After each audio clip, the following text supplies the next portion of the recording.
علیکہ یا نبی اللہ وعلی آلک واصحابک یا نور اللہ اصحابک یا نور آقا کریم صلی اللہ علیہ وآلہ وسلم کا فرمان عالی شان ہے، تم اپنی محافل کو، اپنی مجالس کو مجھ پر درود پاک پڑھ کے سجایا کرو، کیونکہ تمہارا مجھ پہ درود پاک پڑھنا کل بروز قیامت تمہارے لیے نور ہوگا۔ سبحان اللہ۔ صلو علی الحبیب صلی اللہ علیہ صلی اللہ علیہ وآلہ وسلم۔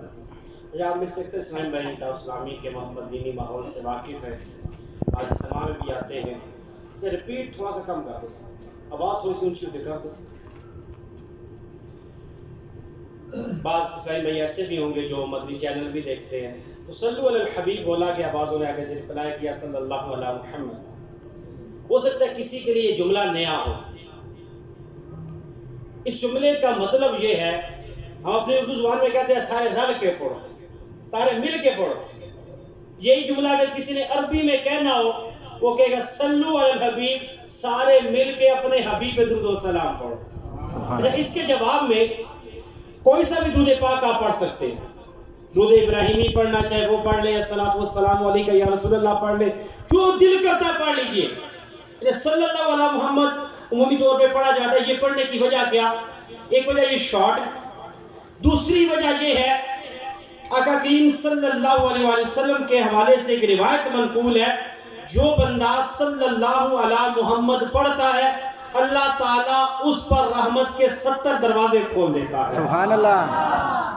اس لیے کوشش کریں دن کے اندر ہم کچھ بار، اور یہ کچھ بار کتنا ہونا چاہیے، ایک فگر مخصوص کر لیں۔ جو بندہ 50 مرتبہ روزانہ درود و سلام پڑھے، حدیث مبارکہ کے اندر آتا ہے کہ حضور اس سے قیامت کے دن مصافحہ فرمائیں گے۔ سبحان اللہ۔ اگر 100 بار پڑھے اس کی اپنی فضیلت ہے، 1000 مرتبہ پڑھے اس کی فضیلت کیا ہے؟ جو بندہ 1000 مرتبہ روزانہ درود و سلام پڑھے وہ اس وقت تک مرے گا نہیں جب تک جنت کا اپنا ٹھکانہ نہ دیکھ لے۔ سبحان اللہ۔ اب یہ کوئی مشکل کام ہے، صلی اللہ علیہ محمد اگر آپ روزانہ 1000 مرتبہ پڑھنا چاہیں، شاید 15 سے 20 منٹ کے اندر پڑھ لیں گے، بے شک۔ اور فضیلت کیا ملے گی؟ ایک حضور کا قرب بھی مل جائے گا۔ دوبارہ پڑھ لیتے صلو علی الحبیب صلی اللہ علیہ محمد صلی اللہ علیہ وآلہ وسلم۔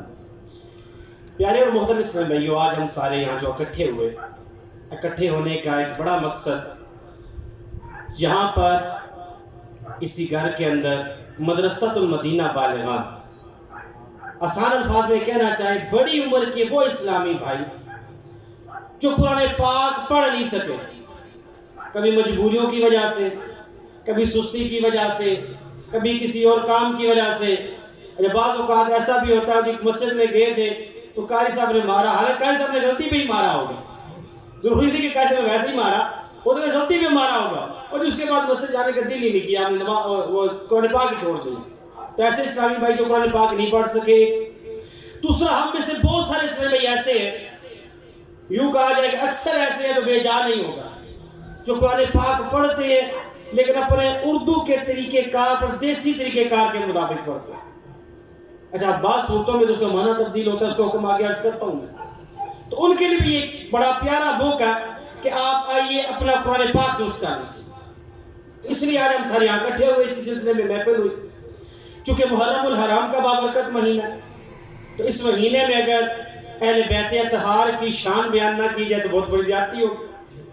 اہل بیت اطہار سے متعلقہ میں چند باتیں، اور امام حسین رضی اللہ تعالیٰ عنہ سید الشہداء، امام علی مقام امام حسین رضی اللہ تعالیٰ کے حوالے سے کچھ باتیں آپ کو گوش گزار کروں گا، اور قرآن پاک کے حوالے سے بھی کچھ باتیں عرض کروں گا۔ دیکھیے فضیلت کے اہل بیت کی، حضرت ابن عباس رضی اللہ تعالیٰ عنہ ارشاد فرماتے ہیں، اگر کوئی بندہ سب کچھ چھوڑ چھاڑ کر مکہ مکرمہ میں آ جائے، خانہ کعبہ کے طواف کرتا رہے بھی وہیں پر، ہوٹل وغیرہ نہ جائے، گھر نہ جائے، عبادت وہی کرتا رہے، سارا ٹائم گزرا عبادت میں، لیکن بندے کے دل میں اہل بیت سے بغض تھا، نفرت تھی، ایسا بندہ جنتی نہیں ہو سکتا، پکا جہنمی۔ اب یہ اسے محبت، تو ان کی محبت بڑی اہم ہے. حضور فرماتے ہیں آپ نے دعا کی اللہم انی احبہما، اے اللہ میں ان دونوں شہزادوں سے، ذہن میں رکھیے جب بھی بات آئی ہے فضیلت کی دونوں شہزادوں کی، دونوں شہزادے امام حسن امام حسین، اور درجے میں امام حسن چونکہ عمر میں بھی بڑے تھے، امام حسین بھی ان کا احترام کیا کرتے تھے. تو فضیلت کے اعتبار سے دونوں کی فضیلتیں اکٹھی آئی. اب چونکہ عمر میں امام حسن بڑے تھے اس لیے ان کا مرتبہ امام حسین سے بھی اعلیٰ، تو دونوں کی فضائل آئے. فرمایا دونوں میرے بیٹے، یا اللہ اللہم انی احبہما، اے اللہ میں ان دونوں سے محبت کرتا ہوں، فاحبہ، یا اللہ تو بھی ان سے محبت فرما، فاحبہ میں یحبہما، اور اس سے بھی محبت فرما جو ان دونوں سے محبت کرتا. سبحان اللہ. دونوں سے محبت کرنا یہ ضروری ہے، اہل بیت تمام سے محبت کرنا ضروری ہے. اچھا بعض اوقات ہم کیا کرتے ہیں، تھوڑی سی بے روی کا شکار ہو جاتے ہیں. ہم ایک جب فضیلت سنتے ہیں، اب دیکھیے اگر کسی کو یہ بیان کیا جائے بھئی آپ فلاں چیز خرید کے لے آؤ، قالین لے آؤ، بڑا اچھا قالین، اس کا یہ مطلب ہوگا کیونکہ ہم نئے گھر میں بیٹھے ہیں قالین اچھا ہے، اس کا مطلب صوفے کی کوئی اہمیت نہیں ہوگی. گھر کے سامان کی اگر بات کریں تو صوفے کی کوئی اہمیت نہیں ہے. اچھا جی گھر کے اندر ٹائل لگی سی کوئی اہمیت نہیں ہے، فلاں بلڈنگ کی اپنی اہمیت کوئی ہے، خالی قالین کی اہمیت ہوگی، ایسا تو نہیں ہوگا. ہر ایک کی اہمیت اپنی. اب صحابہ کرام رضوان اللہ تعالیٰ علیہ مجمعین ان تمام کی بھی ساتھ فضائل ہے. حضور نے اللہ تبارک و تعالیٰ نے قرآن پاک میں ارشاد فرمایا اللہ تعالیٰ ان سب سے راضی، یہ سارے اللہ سے راضی. سارے صحابہ اب اس کیٹیگری میں آگے سب سے حضور راضی ہیں، اللہ راضی، یہ اللہ سے راضی. اچھا بیت کی جب بات آئے اب کبھی بھی ہم کیا کرتے ہیں، ہم ایک چھوٹے ذہن کے لوگ ہیں، ہم جیسے خود کر رہے ہیں معاملات. آج جناب ایک بھائی اپنے بھائی سے ناراض ہے، کیوں ناراض ہے جی؟ وہ جی سڑی آڑی جناب قبضہ کری گیا. چچا بھتیجے سے ناراض ہے، بھتیجے میرا ادب نہیں کرتے، بھتیجا چچا سے ناراض ہے، وہ جی ابا فوت ہو گیا تھا، چچا نے سر پہ ہاتھ نہیں رکھا تھا. ہم ایسے سمجھتے اپنے آپ کو، ہمارے ایسے جب معاملات ہیں ہم صحابہ کے بارے میں اہل بیت کے بارے میں ایسے سمجھتے، وہ بھی ایسے تھے. ایک جملہ عرض کروں، صحابہ اور اہل بیت کون تھے؟ حضور نے ان کی تربیت فرمائی. کئی آپس سب یہاں موجود ہیں، ان کے پاس بچے پڑھتے ہیں، اگر کسی بچے کی غلطی نکالی جائے جی بچہ صحیح پڑھتا نہیں، کیا آئے گا جواب؟ اور جی استاد ایسا ہے نا جاتی استاد ہے بات. اسی طرح بعض اوقات ہم جملہ بولتے ہیں بچہ غلطی کر رہا اور اتر گسنا نکائے فلاں کا، تیری غلطی نہیں ہے، پھر آپ کی بات جاتی ہے. تربیت کون کرتا ہے؟ باپ تربیت کرتا ہے، استاد تربیت کرتا ہے، استاد کے بعد لوٹتی ہے. تو صحابہ کی اہل بیت کی تربیت کس نے کی؟ حضور نے تربیت کی. اچھا ان کے بارے میں غلط جملہ بولیں گے، غلط لینگویج استعمال کر لی، یہ صحابی ٹھیک تھا، یہ غلط تھا، نعوذ باللہ یا اللہ. تو حضور کی تربیت میں بات جائے گی نہیں جائے گی کہ حضور نبی پاک صلی اللہ علیہ وسلم اپنے صحابہ کی تربیت بھی نہ کر سکے. تو جب بھی بات ہوتی ہے فضائل جب کس صحابی کے بیان کی جاتی ہے، جب ابو بکر صدیق کی شان بیان ہوتی ہے، عمر فاروق کی، عثمان غنی کی، تو شان صرف انہی کی بیان ہو رہی ہوتی ہے. لیکن اس کا یہ مطلب کبھی نہیں نکلے گا کہ ایک ہی شان بیان کرو بقیہ کی توہین کر جاؤ. ہم اہل سنت ہیں، ہم تین جگہ خاص کر کے اہل بیت اطہار، حضور کی تمام ازواج، حضور کے تمام صحابہ، ہم تمام کا احترام کرتے، سارے کے سارے ہمارے سروں کے تاج، سب سے محبت کرتے ہیں. کسی ایک کے بارے میں بھی چھوٹا سا جملہ بول دینا، وہ فلاں جناب گھٹیا تھا، نعوذ باللہ، فلاں غلط تھا. ارے بعض ہوا ایسا صحابہ کے آپس سے کچھ معاملات ہیں، ہو گئے ان سے، لیکن اس معاملے میں ہمارا بنتا ہے کد اتنا، ہمارا اتنا مرتبہ ہے ہم ان سے بات کر سکے. بڑے بڑے اولیاء کرام، میں آپ کو غوث اعظم رحمۃ اللہ تعالیٰ علیہ کا واقعہ سناتا ہوں. آپ رحمۃ اللہ تعالیٰ علیہ امام الاولیاء ہیں. آپ سے پر پوچھا گیا کہ حضور آپ یہ بتائیے تو معاویہ کی کیا شان ہے؟ فرمایا کہ میں راستے میں بیٹھا ہوا ہوں، گھوڑے پہ جا رہے ہوں، ان کے گھوڑے کی گرد مجھ پہ پڑ جائے تو میں اپنے اس کو باعث سعادت سمجھوں گا. وہ غوث اعظم جن کے ہم 11 شریف دیتے ہیں. تو یہ ذہن میں رکھیے، ایک صحابی ہے جس نے ایک بار حضور کو دیکھ لیا، ایمان کی حالت میں دیکھ لیا، پوری امت کے اولیاء سے وہ افضل ہے. یہ کنفرم مسئلہ ہے تمام مسالک کے علماء کے نزدیک. تو اہل بیت سے بھی محبت کرنی ہے، صحابہ سے محبت کرنی ہے. ہاں کبھی ایسا ہو جاتا ہے ایک کی بات ہو رہی ہے، دوسرے کا ہم نے نام نہیں لے سکے، تو اس کا یہ مطلب ان کی توہین کرنی ہے ہم نے. تو اہل بیت کے حوالے سے عرض کر رہا تھا، تو اہل بیت اطہار میں امام حسن و حسین کی بڑی شان ہے. حضور نبی پاک صلی اللہ علیہ وسلم دونوں شہزادوں کو اپنے پاس بلایا کرتے. ہم تو خالی کیا کرتے, بچے کو بلایا چوم لیتے, لیکن حضور فرماتے ہیں یہ دونوں شہزادے میرے جنت کے پھول ہیں, ہمیں جنت کے پھول ہیں. اور حضور ان کو پھر پھولوں کو سونگا بھی کرتے تھے. آپ فرماتے ہیں مجھے ان کے پاس سے جنت کی خوشبو آتی ہے. اب وہ لوگ بدبخت جو نعوذ باللہ حضرت امام علی مقام کے بارے میں ایسے لوگ ہیں جو غلط جملے بول جاتے ہیں. اور جی یزید کے مقابلے میں امام حسین جب آئے تھے, یزید ٹھیک تھا, امام حسین غلط. نعوذ باللہ, ایسا کہنے والے کو ہمارے ساتھ کوئی تعلق نہیں. ہم اہل سنت الحمدللہ صحابہ کی, اہل بیت طہار کی, امہات المومنین کا ادب کریں گے. ہاں جو امام علی مقام کے مقابلے میں یزید آیا, وہ کل بھی پلید تھا, آج بھی پلید ہے, قیامت تک پلید رہے گا. وہ جو اس پر ہے, جو نازل ہونا وہ ہوگا, اس کے ساتھ ہمارا کوئی تعلق نہیں, اس کے ساتھ کوئی لینا دینا نہیں. ابن زیاد, عمر بن سعد, شمر, ملعون, ان کے ساتھ ہمارا کوئی لینا دینا نہیں. لیکن اہل بیت طہار تو حضور نبی پاک صلی اللہ علیہ وسلم نے ان سے فرمایا کہ ان الحسن والحسین سیدا شباب اہل الجنہ. فرمایا یہ دونوں میرے شہزادے جنتی جوانوں کے سردار ہیں. اب بتائیے جنت کے سردار سے دشمنی ہو جائے, بندہ جنت میں جا سکتا ہے؟ اور علاقے کا چھوٹا سا نمبردار ہوگا جس کے پاس زیادہ زمین نہیں ہے, اور یہ 300 کنال زمین ہے, جی نمبردار ہے یہ بندہ. چلو اللہ تعالیٰ برکتیں دے, اچھے طریقے بیچارہ تو ٹھیک ہے. نمبردار بندہ ہو, اس سے بندہ دشمنی رکھ کے گاؤں میں نہیں رہ سکتا, تو حسن و حسین سے دشمنی رکھ کے جنت میں رہ سکتا ہے؟ کبھی نہیں ہو سکتا ایسا. تو اب یہ اہل بیت طہار کی شانیں بہت ہیں, بہت فضیلت ہے. اگر یہاں پر بیان کیا جائے واقع ہوتی ہے اور ہم سنتے رہتے ہیں. میں جو عرض کرنا چاہ رہا ہوں, شروع میں تمہیداً چند باتیں میں نے عرض کی شان کے حوالے سے, اس سے ہمارا ایمان بڑھتا ہے.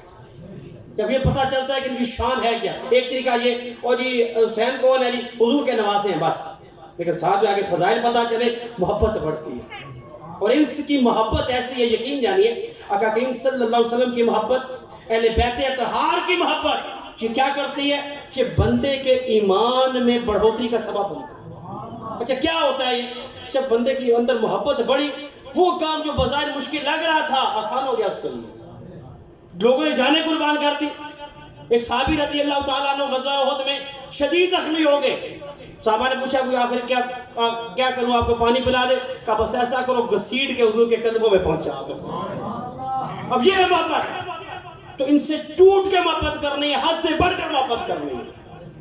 کبھی ان کے ساتھ ایسا نہ ہو بھئی ہماری محبت میں کمی آئے. ہمارے بعض اوقات ہوتی ہے بے عملیاں ہو جاتی ہیں, بد عملیاں ہو جاتی ہیں ہماری, لیکن محبت انشاءاللہ ہوگی, ہم قائم و دائم رہیں گے سیدھے راستے پہ. جو میں عرض کرنا چاہ رہا تھا وہ یہ, قرآن پاک ایک عالمگیر کتاب ہے.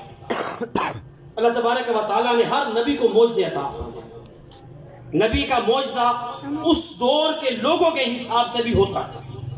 موسیٰ علیہ السلام کے دور کے اندر جادو کا زور تھا, لوگ جادو سے بڑے کام کر لیا کرتے. تو اللہ تبارک و تعالیٰ نے وہ معجزہ دیا جو جادو کا توڑ بن گیا. دیکھنے والوں کو پتہ چل گیا یہ جادو نہیں, اللہ کا معجزہ ہے جو اللہ نے اپنے نبی کو عطا فرمایا. موسیٰ علیہ السلام کے دور میں جادوگروں نے رسیاں وغیرہ پھینکی, موسیٰ نے اپنا عصا پھینکا, وہ اژدہا بن کے ساری رسیوں کو کھا گیا. جادوگر سجدے میں گر گئے کہ واقعی موسیٰ حق پر. حضرت عیسیٰ علیہ السلام کے دور کے اندر طب کا بڑا عروج تھا. آج بھی طب یونانی بڑی مشہور ہے. تو طب کا بڑا عروج, اس دور کے اندر لوگوں نے بڑے بڑے علاج دریافت کر لیے, لیکن دو بیماریاں ایسی ہیں جس کا کوئی علاج نہیں ہے. ایک بیماری تو ہم سب جانتے ہیں, موت کا کوئی علاج نہیں ہے. موت آ گئی, بڑے سے بڑے ڈاکٹر بے بس ہو جاتے ہیں, بڑے سے بڑے حکیم بے بس ہو جاتے ہیں, بڑی سی بڑی دعائیں رک جاتی ہیں, جو مرضی کر لیں. ہو سکتا ہے وہی دوا پہلے کھائی, دوائی کھائی, آرام آ گیا, دوبارہ جب موت آئی وہی دوائی کھائی, موت کا سبب بن گئے. ہو جاتا ہے ایسا. روایات کے اندر آتا ہے ایک بار ایک حکیم, غالب حکیم لقمان تھے, وہ اپنا جو بکسا وغیرہ تھا جس کے دوائیاں ہوتی وہ لے کے کہیں جا رہے تھے. ایک رستے میں بندہ ملا جو فرشتہ تھا, بندے کی صورت میں آیا. کہنے لگا حضور کہاں جا رہے ہیں؟ کہا جی میرا بیٹا فوت ہو گیا, دوائیاں اس کو دی میں نے لیکن آرام نہیں آیا. تو فرشتے نے کہا حضور یہ دوائیاں آپ نے دی تھی؟ کہا یہی دوائیاں دی تھی. کہا ہم نے حلق سے نیچے جانے ہی نہیں دی. موت آ گئی نا, موت کے بعد اس کا کوئی حل نہیں. دوسری بیماری ہے کوڑ. کافی ساری کوشش کی گئی کوڑ کی بیماری کا حل ہو جائے, لیکن حل نہیں ہو رہا. لیکن اللہ تبارک و تعالیٰ نے یہی دو بیماریاں, اس کے علاوہ اور بھی کوئی بیماریاں پرندے بنانا، اس کے علاوہ دیگر برس کی بیماری کو دور کرنا، اللہ تبارک و تعالیٰ نے حضرت عیسیٰ علیہ السلام کو معجزے کی صورت میں عطا فرمائے. آپ کوڑی کے بدن پہ ہاتھ پھیرا کرتے، اس کا بدن ٹھیک ہو جاتا. مردے کو اللہ کے حکم سے کہتے کم باذن اللہ، مردہ کھڑا ہو جایا کرتا. اور آپ نے 4 مردے زندہ کیے، ان میں سے ایک بندہ تازہ فوت ہوا، آپ نے زندہ کیا. لوگوں نے کہا حضور یہ تو جناب ابھی تازہ مرا نہیں تھا، بے ہوش تھا، آپ نے زندہ کر لیا. پرانی قبر سے اٹھائیے کوئی. آپ علیہ السلام نے حضرت نوح علیہ السلام کے بیٹے تھے سام بن نوح، ان کی قبر میں تشریف لے گئے، ان کو فرمایا کم باذن اللہ، اللہ کے حکم سے کھڑے ہو جاؤ. اللہ کے حکم سے کھڑے ہو گئے ہو، اور ان کے سر کے داڑھی کے بال وغیرہ سفید ہو گئے. حضرت عیسیٰ نے پوچھا کہ آپ کے دور میں تو بڑھاپا آتا ہی نہیں تھا، بال سفید ہوتا ہی نہیں تھے، یہ کیسے ہو گیا؟ کہا میں یہ سمجھا کہ شاید دوبارہ مرنے کے بعد جو اٹھنا ہے نا، قیامت کے لیے اٹھنا ہے، اس کو میں یہ سمجھا یہ آواز وہ ہے، اس لیے میرے خوف کی وجہ سے سر اور داڑھی کے بال سفید ہوتے. تو عیسیٰ کو معجزہ ملا. اس دور طب کا دور تھا، تو آپ کا جو معجزہ تھا وہ ایسا جو طب والے بھی نہیں کر سکتے، اللہ نبی کو وہ معجزہ عطا فرمایا. حضور نبی پاک صلی اللہ علیہ وآلہ وسلم کے دور میں حضور کے بے شمار معجزات ہیں. علماء کرام نے ارشاد فرمایا 1000 سے زائد تو علماء نے کاؤنٹ کیے، اپنی کتابوں میں لکھے ہیں کہ حضور کو 1000 معجزہ ملا. ان میں سے لعاب دہن کا معجزہ، جس کی آنکھوں میں لگایا آنکھیں ٹھیک ہو گئی. ایک صحابی کے جسم میں پھوڑے پھنسیاں تھے، آپ نے لگایا لعاب دہن، تھوک مبارک لگایا، اس کی برکت سے پھنسیاں بھی دور ہو گئی، ان کے جسم سے خوشبو آنا شروع ہو گئی.